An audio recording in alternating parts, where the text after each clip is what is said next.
Viral video, एक arrest और एक nation wide debate. Sharmishtha Panoli का केस सिर्फ लीगल ही नहीं बल्कि पॉलिटिकल भी है। क्या ये हेट स्पीच है या फ्री स्पीच? चलिए लॉ, फैक्ट्स और कंट्रोवर्सी को आसान भाषा में समझते हैं। नमस्ते दोस्तों, welcome to the online platform of your lordships. मेरा नाम है अक्षता सोनी। चलिए सबसे पहले जानते हैं शर्मिष्ठा पनोली है कौन। शर्मिष्ठा पनोली एक 22 साल की लॉ स्टूडेंट है, काफी एक्टिव सोशल मीडिया इन्फ्लुएंसर है और इनका जो ओपिनियन है वो काफी पॉलिटिकली साउंड है। तो समझते हैं कि ये कंट्रोवर्सी शुरू कैसे हुई। What is the trigger point? 14 मई को एक पहलगाम में टेरर अटैक होता है, जिसके रिस्पॉन्स में इंडिया ने ऑपरेशन सिंदूर स्टार्ट किया। पाकिस्तान ऑक्यूपाइड कश्मीर के टेररिस्ट कैंप्स पर एक मिलिट्री स्ट्राइक करके। उसी के रिस्पॉन्स में पाकिस्तानी इन्फ्लुएंसर्स ने रिडिक्यूल किया, मॉकरी की इंडिया के रिएक्शन की।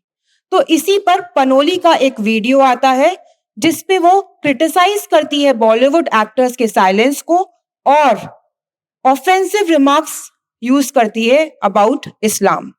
लेकिन थोड़े ही टाइम बाद उन्होंने वीडियो डिलीट कर दिया और एक अनकंडीशनल अपॉलॉजी पोस्ट की।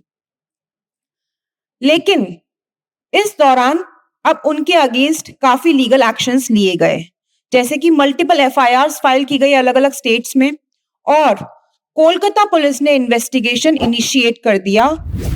28 मई को अरेस्ट हो गया गुड़गांव से और उनको जुडिशियल कस्टडी में प्रोड्यूस किया गया, जिसके लिए 14 डेज की रिमांड पे उन्हें 14 डेज जुडिशियल कस्टडी रिमांड देती है।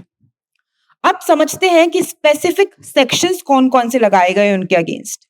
सबसे पहला section 196 sub clause 1A, religion, race, caste, language और प्लेस ऑफ बर्थ के बेसिस पे अगर आपने एनिमिटी प्रमोट करने की कोशिश की तो आपके ऊपर ये ऑफेंस का चार्ज लगाया जा सकता है। नेक्स्ट सेक्शन 299, अगर आपने रिलीजियस फीलिंग्स को आउटरीच करने के लिए ऐसे इंटेंडेड एक्ट्स किए तो आपके ऊपर सेक्शन 299 ऑफ BNS, भारतीय न्याय संहिता का सेक्शन लगाया जा सकता है। Then section 352, intentional insult with intent to provoke breach of peace. Breach of peace को प्रोवोक करने के लिए अगर ऐसी इंसल्ट की गई है तो ये सेक्शन लगाया जा सकता है।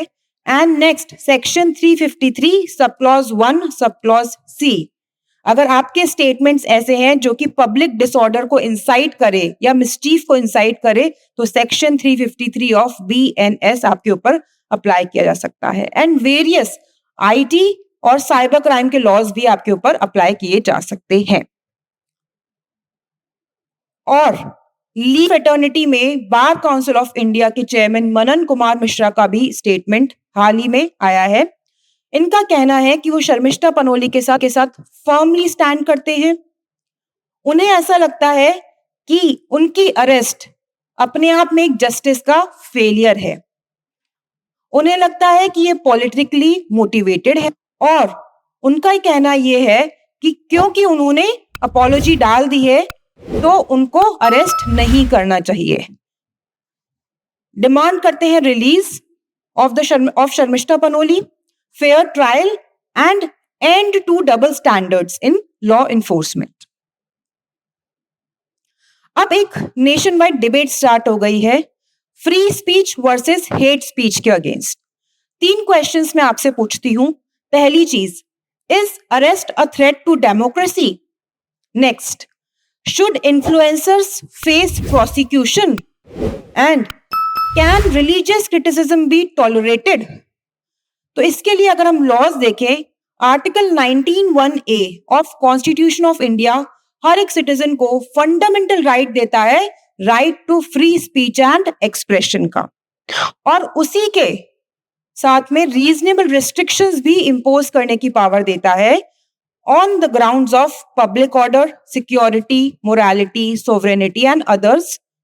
तो इन बेसिस पे प्रोटेक्ट भी किया जा सकता है आपकी फ्री स्पीच को। लेकिन सुप्रीम कोर्ट का यह कहना है अलग अलग केसेस में उन्होंने देखा कि हेट स्पीच सिर्फ तभी हेट स्पीच मानी जाती है जब इंटेंशन रहा हो वहां पर एनिमिटी फैलाने का, हेट्रेड फैलाने का, और किसी स्पेसिफिक रिलीजियस ग्रुप को टारगेट कर रहे हों। And it should be beyond मियर offence, it should not be just criticism. And उसका एक्चुअली सोशल इम्पैक्ट क्या होगा बाकी सबके ऊपर, इन सब चीजों को असेस करते हुए माना जाता है कि ये हेट स्पीच के क्राइटेरिया में फॉल करता है। तो करंटली अभी स्टेटस ये है कि as of now until 13 June judicial custody में डाला गया है शर्मिष्ठा पनोली को। बाकी उनके लॉयर्स जो हैं वो बेल की प्ली में लगे हुए हैं, और अगर बेल डिनाई होती है तो वो हायर कोर्ट्स पे भी जा सकते हैं। तो आपको क्या लगता है, क्या ये हेट स्पीच है या फिर फ्री स्पीच का सप्रेशन है? कमेंट्स में जरूर बताइएगा, और वीडियो पसंद आया हो तो लाइक, शेयर और सब्सक्राइब करना ना भूलिए। Thank you.